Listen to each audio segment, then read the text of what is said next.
भजनपुरा में बदमाशों ने युवक की गोली मारकर की हत्या। आपसी रंजिश के चलते हत्या का शक, पुलिस कर रही है मामले की जांच।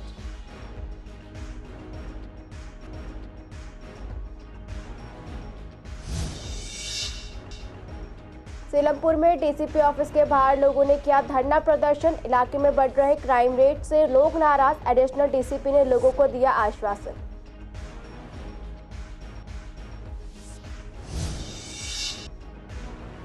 पूर्वी दिल्ली के 3 डॉक्टर्स ने किया अजीबोगरीब कारनामा। Rajiv Gandhi super speciality hospital में डॉक्टर्स की नियुक्ति पर धांधली। अस्पताल प्रशासन भी 3 डॉक्टर्स के सामने झुका।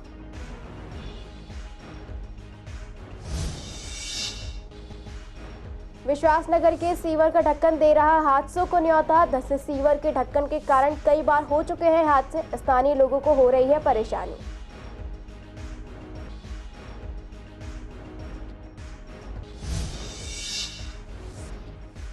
बजट के बाद पहली बार पीएम मोदी ने की मन की बात। मंत्री हर्ष मल्होत्रा ने सुना मन की बात का 112वां एपिसोड। पीएम मोदी ने ओलंपिक गेम्स और स्वतंत्रता दिवस पर की चर्चा।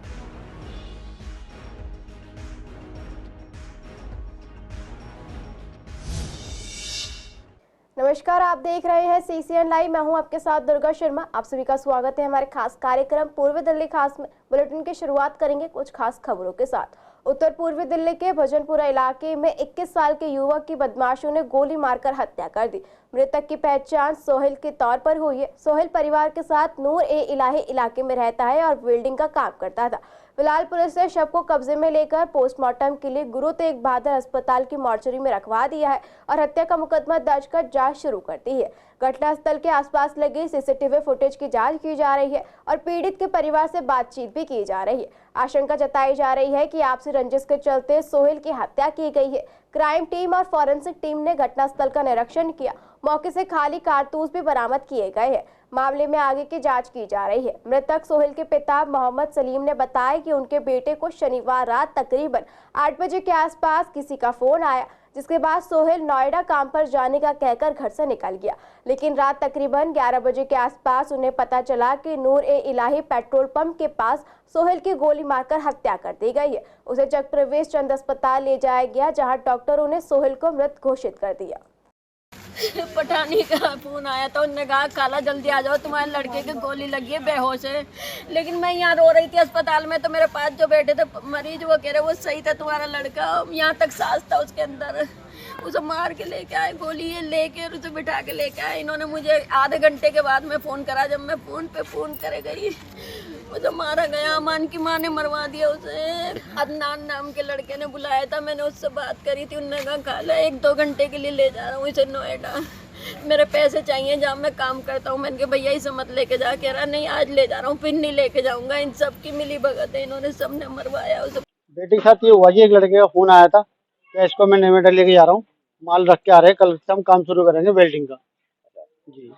उसके बाद हमें नहीं पता क्या हुआ क्या नहीं। 11 बजे फोन आया कि ऐसे तुम्हारे बेटे का मर्डर हो गया। क्या गोली लगी है? क्या गोली लगी जी। कहाँ की ये वारदात है? जी ये है सुभाष मोहल्ले की, अच्छा, क्या ठाकुर हलवाई के पास। क्या नाम है बेटे का? मोहम्मद सोहेल। घर से क्या मैं इसके साथ काम पे आ रहा हूँ, आ भी सकता नहीं भी आ सकता। यहाँ पे तो हमें एक लड़के ने फोन करा था, ऐसी ऐसी बात है तुम्हारे लोंडे का मर्डर हो गया, गोली मार दी है और अस्पताल में ले गए। हाँ जी वो तो बता रहा हूँ, वहाँ काम पे जा रहा था नोएडा। ठीक है, मुझे नहीं पता, मैं काम पे था। मैंने तो घरवाली को फोन करा कोई 8 बजे करीब, क्या सब्जी बनाई तूने। अब बच्चे पूछे कहाँ है, ठीक है, पहले बच्चे यही है, छोटा वाला ये वहाँ जा रहा है नोएडा। मैंने मने भी करा, मैं भाई सुबह को भेज दिया, क्या करेगी 8 बजे 7:30 बजे करीब। कह रहे नहीं कोई बात नहीं, अभी आ जाएगा ये, अन्य कल को आ जाएगा। मैं चल कोई बात, तेरी बात हो गई, क्या हो गई। और वो बंदा अभी तक नहीं आया।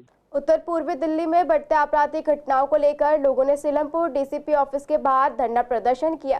ये प्रदर्शन इसलिए किया गया क्योंकि लगातार नॉर्थ ईस्ट डिस्ट्रिक्ट में हत्या, नशे का कारोबार करने और असामाजिक गतिविधियां काफी बढ़ गई हैं। काफी संख्या में लोगों ने प्रदर्शन किया, जिसके बाद 5 लोग डीसीपी से मिले। एडिशनल डीसीपी सुबोध कुमार गोस्वामी ने लोगों को आश्वासन दिया कि इलाके में पेट्रोलिंग बढ़ाई जाएगी। इसके साथ ही अगर ऐसी कोई भी गतिविधि होती है तो उस पर अंकुश भी लगाए जाएंगे। इसके बाद तमाम आला अधिकारियों की भी मीटिंग की गई। हम प्रदर्शन के लिए यहाँ पर आए थे कि क्षेत्र के अंदर जो हत्याएं बढ़ रही हैं, नशे का कारोबार बढ़ रहा है, अवैध गतिविधियाँ हो रही हैं, कबाड़े काम हो रहा है, पुलिस को पहले से ही ये सारे विषय संज्ञान थे, हमने उनको दोबारा से याद दिलाया है। बहुत सारे विषयों पर पुलिस ने वर्कआउट किया हुआ है, कुछ पुलिस और वर्कआउट करेगी। ऐसा हमको आश्वासन दिया है कि हम इसको बहुत जल्दी इन समस्याओं को हल करेंगे। और हमारा यहाँ आने का उद्देश्य जो जनता की समस्या है उनको रखना है, और हमें पूरा विश्वास है कि पुलिस ने जो हमसे कमिटमेंट किया है वो उनका पूरा करेंगे। और यदि इसमें विलम्ब होगा, नहीं होगा, तो हमारे लिए जो है आगे के रास्ते खुले हुए हैं। फिर हम अभी प्रदर्शन यहाँ किया है, फिर आगे करेंगे। मुस्तफाबाद के अंदर जो कबाड़े के जो काम हो रहा है बहुत बड़ी संख्या में, वो सारा हमने उसको इंगित किया है। लगभग पूरे जो डिस्ट्रिक्ट है उसके लगभग हर कॉलोनी का हमने आधे घंटे में स्कैनिंग कर लिया है, और बाकी प्रशासन तो एक्टिव है ही, वो सारे काम करेंगे। क्षेत्र के जो भी लोग अभी आए हैं डीसीपी साहब से मिले हैं और उन्होंने अपना ज्ञापन सौंपा है और पूरे विस्तार से उन्होंने चर्चा की है क्षेत्र की कानून व्यवस्था के बारे में। लोकतंत्र में जनता सर्वोपरि है। अगर हमारे क्षेत्र की जनता को किसी विषय को लेकर, कानून व्यवस्था से संबंधित जो विषय हैं उनको लेकर उन्होंने चिंता जाहिर करी है, तो हमने पूरी संवेदनशीलता के साथ उनको सुना और सारी समस्याओं को नोट किया है। और तुरंत इसी के बाद, मीटिंग के बाद, सभी एसएचओस के साथ, बीट स्टाफ के साथ हम मीटिंग कंडक्ट करेंगे और ये पूरा इंश्योर करेंगे जो उन्होंने बात रखी है उनको पूरे तरीके से लागू किया जाए। लॉ एंड ऑर्डर को पूरे तरीके से इस्टेब्लिश किया जाएगा। और जो क्षेत्र में अवैध पार्किंग की समस्या है, नशे की समस्या है, इसको बिल्कुल विस्तार से माइन्यूट तरीके से एक बार डिस्कशन करके कि कहाँ पे है, कौन कौन व्यक्ति इसके अंदर संलिप्त हैं। निश्चित रूप से मैं आपको ये आश्वासन देना चाहता हूँ कि हम पूरे तरीके से मुस्तैद हैं काम करने के लिए, काम करना चाहते हैं, काम कर भी रहे हैं। अगर इसके पीछे कोई कसूरवार है, चाहे वो किसी भी तरफ का हो व्यक्ति हो, और उसको बख्शा नहीं जाएगा, निश्चित रूप से सख्त एक्शन लिया जाएगा। पूर्वी दिल्ली के 3 डॉक्टर्स ने ऐसा कमाल किया कि पूरी दुनिया के चिकित्सक दांतों तले उंगली दबा रहे हैं। दरअसल इन डॉक्टर्स ने सुपर स्पेशलिटी से लेकर एमबीबीएस डिग्री धारक डॉक्टर्स को अस्पताल के प्रशासनिक पदों पर नियुक्ति प्रक्रिया से बाहर कर दिया। इतना ही नहीं, तीनों डॉक्टर्स को इस कारस्तानी को अस्पताल प्रशासन भी सिर झुकाकर मंजूर कर रहा है, और इसी के साथ तीनों डॉक्टर्स पोस्ट पर हमेशा के लिए काबिज हो गए। तीनों चिकित्सकों के इस कारस्तानी का खुलासा तब हुआ जब साल 2020 में प्रशासन ने विभिन्न पदों पर नियुक्ति के लिए प्रकाशित विज्ञापनों में नियुक्ति योग्यता में फर्जी बदलाव करके 6 जनवरी 2024 को नया विज्ञापन प्रकाशित किया और डिग्रीधारी चिकित्सकों को इस क्लॉज के साथ आवेदन के लिए अयोग्य करार दिया। इन पदों पर नियुक्ति के लिए MHA यानी कि post graduate diploma in hospitality अनिवार्य है, जबकि पूरी दुनिया में इस तरह का कोई नियम नहीं है, क्योंकि अस्पताल में प्रशासनिक कामकाज के लिए MBBS से लेकर सुपर स्पेशलिटी डिग्रीधारी डॉक्टर की नियुक्ति की जाती है। पूर्वी दिल्ली में लगातार पानी और सीवर के ढक्कन की कमी की समस्या लगातार बनी हुई है। इतना ही नहीं, जनता की समस्या पर सरकार और समस्या से संबंधित प्रशासनिक अधिकारी अपने काम में चोरी करते नजर आ रहे हैं। आज हम बात कर रहे हैं पूर्वी दिल्ली के विश्वास नगर विधानसभा के दक्ष रोड की, जहां पर कि इस मानसून की वजह से सीवर का ढक्कन साइड से जमीन के अंदर धंसती जा रही है। इसी समस्या को लेकर सीसीएन संवाददाता विवेक पठानिया ने लोगों से बात की। उनका कहना है कि हमने पीने की पानी की समस्या को सरकार और जल बोर्ड के सामने रखा था और संबंधित अधिकारी दौरे पर भी आए थे, लेकिन वो समस्या ठीक ना होकर मुसीबत और ज्यादा बढ़ गई। स्थानीय लोगों ने बताया कि पिछले कुछ दिनों में काफी बड़ी यहाँ पर घटनाएं हो चुकी है, जिसमें एक बच्चे का गड्ढे में गिरना और 4 पहिया वाहन का इस गड्ढे में फंसना शामिल है। आपको बता दें, इन हादसों के बाद दिल्ली पुलिस के थाना फर्श बाजार ने गड्ढे के बैरिकेड लगाए ताकि ऐसा हादसा दोबारा ना हो सके। बावजूद इसके यहाँ समस्या को दूर नहीं किया जा रहा है। वहीं इस पर अधिकारियों का कहना है कि इसे ठीक करने के लिए टेंडर निकालना होगा, लेकिन उसमें कितना समय लग जाएगा इस बारे में कुछ कहा नहीं जा सकता। 3-4 दिन हुए हैं भैया, रोज इसमें मच्छर पैदा हो रहे हैं, कभी कुछ हो रहे हैं, सब बच्चों को काट देते हैं। कंप्लेन करिए जब तो ये लगाया हुआ इसमें। एक गाड़ी वाला गिरा था भैया, उसका सारा सामान यहाँ फैल गया था। जब भी फोटो खींची, किसी ने फ़ोन भी करा, कोई सुनवाई नहीं हुई। उसके बाद परसों रात एक लड़का गिरा, वो बेहोश हो गया, वो वहाँ कितनी देर लिटाए रखा, जब कोई सुनवाई नहीं हुई। फिर एक दिन में ही, हाँ परसों दिन में एक और गाड़ी फंसी, बहुत मुश्किल से उसे निकाला गया। इससे हमारे पास पिछले 10 तारीख से चल रही है। इसकी कंप्लेंट हम MCD में 19 तारीख को लिखित में भी दे रखी है। इसकी कंप्लेंट हम 3-4 बारी फ़ोन पे भी कर चुके हैं, लेकिन अभी तक इसका कोई एक्शन नहीं हो रहा, उस पर कोई कार्रवाई नहीं हुई। दिल्ली जल बोर्ड में हमने दे के आए थे, NK शर्मा जी हैं, उनको दे के आए थे, हमने इसका डायरी नंबर भी लिया है, लेकिन अभी तक इसके ऊपर कोई एक्शन नहीं हुआ। अगर हम उनसे फ़ोन पे बात करते हैं तो वो कहते हैं कि 1 दिन में हो जाएगा। अभी आपकी कंप्लेंट आगे गई हुई है, इसका टेंडर पास होगा, हमारे पास बजट आएगा, उसके बाद ये काम होगा। अभी इसमें 8-10 दिन कह रहे हैं और लगेंगे। ये सीवर का कनेक्शन जाम हो गया था, उसके लिए खोलने के लिए यहाँ पे ट्रक आया और उससे खोला तो ये नीचे से अंदर से मिट्टी हटी हुई थी और कम से कम 8 से 10 फुट गहरा है और लगातार यहाँ ट्रैफिक चल रहा है। किसी भी टाइम कोई दुर्घटना होगी, किसी की जान चली गई, कौन जिम्मेवार होगा? 10 तारीख से पानी गंदा आ रहा है। इसमें समरसीवर का कनेक्शन हो गया है कहीं, तो वो इसीलिए ना वो लाइन फटी हुई है, उसको ना ठीक करो, नहीं तो खाली यहाँ आके गड्ढे खोद के चले जाते हैं तो उससे कुछ नहीं होता। अंदर से पीछे से कनेक्शन देखो तब जाके होगा। 15 दिन से हम लोग बाहर से पानी मंगा के पी रहे हैं। इतना गंदा पानी है कि खाना बनाने नहाने कुछ के भी लायक नहीं है ये पानी। 3 से 4 महीने से सीवर की समस्या चल रही है। सीवर के अंदर पीने का पानी मिक्स होके आ रहा है। पीने के पानी के अंदर ऐसा लगता है जैसे गंदा पानी आ रहा है, एकदम गटर वाला पानी आता है। और यहाँ पे ये सीवर टूटा पड़ा है।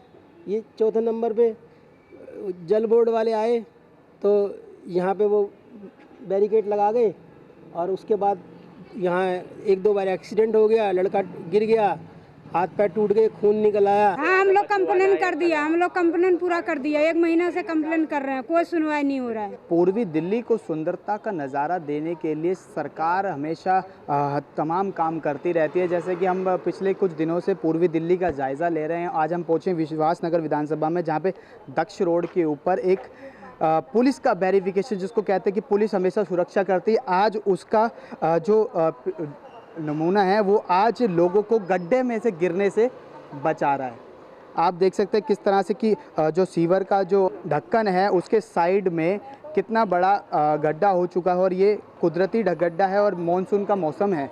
यहाँ पर जब जनता से बात की थी तो उन्होंने कहा कि यहाँ पे आए दिन कोई ना कोई फंस जाता है। कल की दौरान एक लड़का जब इसमें गिरा था तो वो बेहोश हो गया था। साथ ही जो गाड़ियाँ फंसी थी उसमें कहीं ना कहीं टायरों और अनेक लोगों में चीज़ों में नुकसान हुआ था। जनता के मुताबिक यहाँ पर जो जल भराव होता है उससे बदबू और डेंगू जैसी बीमारियों का सामना करना पड़ सकता है। ये फ़िलहाल विश्वास नगर का दक्ष रोड है जो पांडव रोड को और 60 फुट रोड को जोड़ता है। यहाँ के मौजूदा विधायक ओपी शर्मा हैं और यहाँ पे जो निगम से में है वो ज्योति रानी है। लेकिन कहीं ना कहीं प्रशासन जिसका ये काम है उसका यहाँ पे ध्यान नहीं है। देख सकते कि दिल्ली पुलिस का बैरियर आज उनकी सुरक्षा कर रहा है। वीडियो जर्नलिस्ट अतुल भारद्वाज के साथ विवेक पठानिया, CCN दिल्ली। बजट के बाद आज पहली बार मन की बात कार्यक्रम का 112वां एपिसोड प्रसारित हुआ।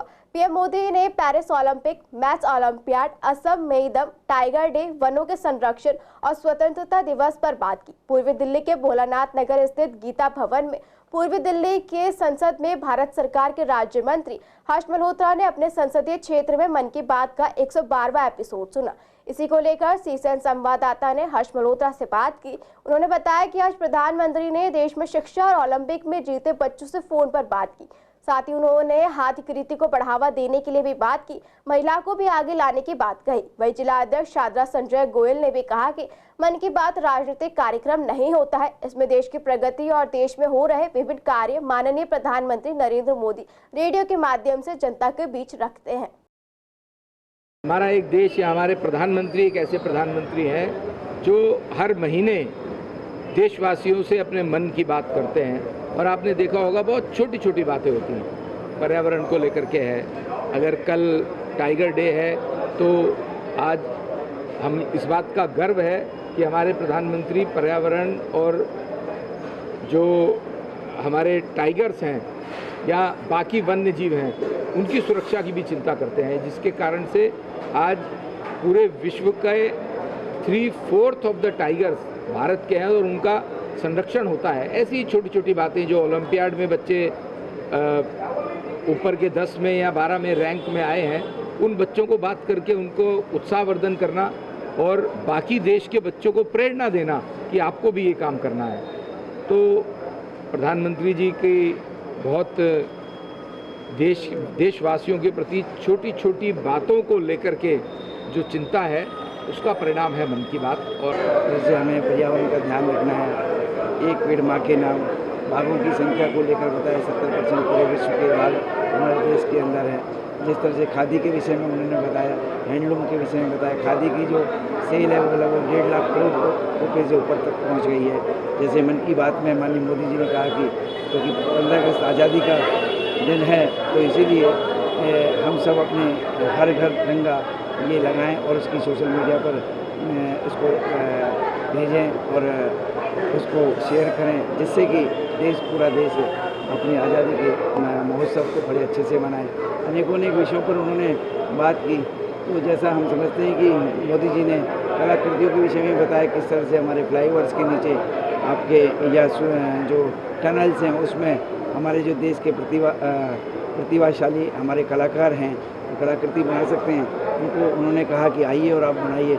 शादरा डिस्ट्रिक्ट की पुलिस टीम ने ऑपरेशन विश्वास के तहत टेक्निकल सर्विलांस यूनिट की मदद से टोटल 311 से ज्यादा फोन ढूंढ निकाले और जिन लोगों के फोन चोरी हुए थे उन्हें धीरे धीरे वापस किए जा रहे।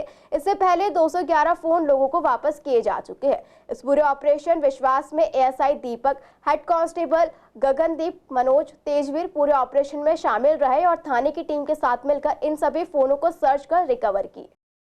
ऑपरेशन विश्वास का आगाज़ हमने पिछले साल किया था और उस समय लगभग 200 मोबाइल रिकवर किए थे। इसको फिर दोबारा चलाया गया ऑपरेशन विश्वास 2.0 और फरवरी में स्टार्ट किया गया था और अब तक 311 मोबाइल रिकवर हो चुके हैं। इसमें हर एक थाने में एक टीम है और एक सब डिवीज़न में टीम का नेतृत्व एक इंस्पेक्टर करता है। हरियाणा है, बिहार है, UP, western UP, eastern UP में कितने मोबाइल चल रहे हैं और वो टीम उस मोबाइल का एक डेटा लेके 15-20 जब मोबाइल हो जाते हैं तो वहाँ पे जाती है और कोशिश करती है इन सबको रिकवर कर सकें। देखिए सभी में हुआ क्योंकि जो टीम है वो सेंट्रलाइज्ड है तो सभी थानों में रिकवरी हुई है।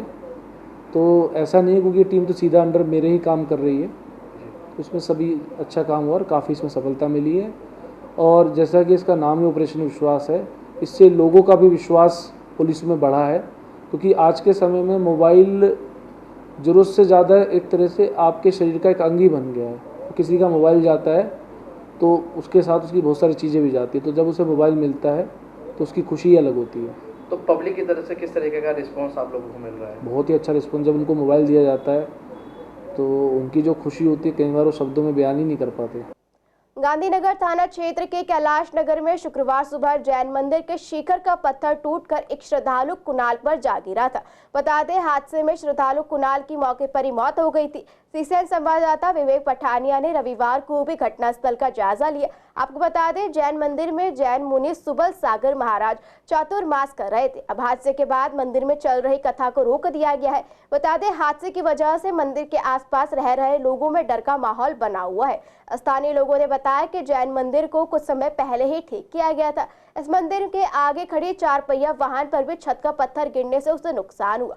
कुणाल अपने परिवार के साथ घोंडा स्थित जयप्रकाश नगर में रहते थे। परिवार में पिता सुधीर जैन, मां रीना और छोटी बहन सृष्टि है। सुधीर जैन का शर्ट का काम है। कुणाल अपने पिता के कारोबार में हाथ बटाता था। एक पेड़ मां के नाम अभियान के तहत नॉर्थ ईस्ट डीसीपी ऑफिस में 500 पेड़ लगाने का संकल्प लिया गया। बता दें यहां पर दिल्ली पुलिस ने एनजीओ के साथ मिलकर नॉर्थ ईस्ट डीसीपी ऑफिस में 500 पेड़ लगाए। इस खास मौके पर डीसीपी डॉक्टर जॉय टिर्की भी मौजूद रहे। दिल्ली पुलिस ने बताया कि एक पेड़ मां के नाम के तहत यहां पर पेड़ लगाए गए हैं और उनकी जिम्मेदारी भी ली जा रही है। दिल्ली पुलिस का आगे कहना है कि लोगों को एक पेड़ जरूर लगाना चाहिए जिससे वातावरण में शुद्धता रहे। फिलहाल पूर्व दिल्ली खास में इतना ही। खबरों के लिए बने रहिए सीसीएन लाइव के साथ।